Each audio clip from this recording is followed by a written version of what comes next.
ఏంటి కళ్ళకు అద్దాలు తగిలించుకొని ఇటు వెళ్ళిపోతున్నాడు అనుకుంటున్నారా? మైత్రి సినిమాస్కి వెళ్తున్నారు మామ.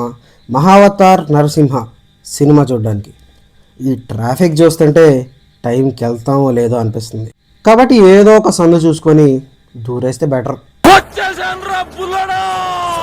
పార్కింగ్లో ఎప్పుడు కన్ఫ్యూజ్ అవుతాం అనుకునే వాళ్ళు నాకులాగా బండిని పిల్లర్ నెంబర్ పక్కన పెట్టండి.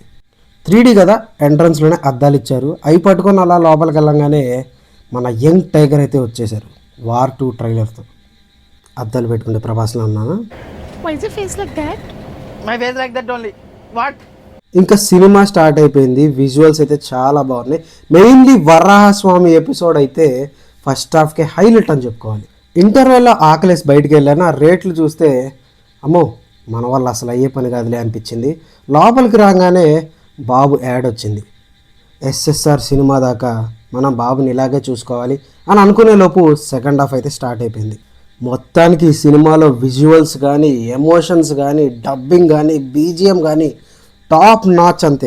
క్లైమాక్స్లో నరసింహస్వామి ఎంట్రీకి అయితే సలార్ రేంజ్లో క్లాప్స్ విజిల్స్ పడ్డాయి. ఆ లెవెల్లో మాస్ దింపారు Hombale. Actually I thought Hari Hara Veera Mallu will blow my mind, but Mahavatar Narasimha came out of syllabus. సినిమా అయితే చాలా బాగుంది, విజువల్స్ అదిరిపోయాయి. నెక్స్ట్ పార్ట్ పరశురాముడి మీద సినిమా అంట, ఎలా ఉంటుందో వెయిట్ చేయాలి.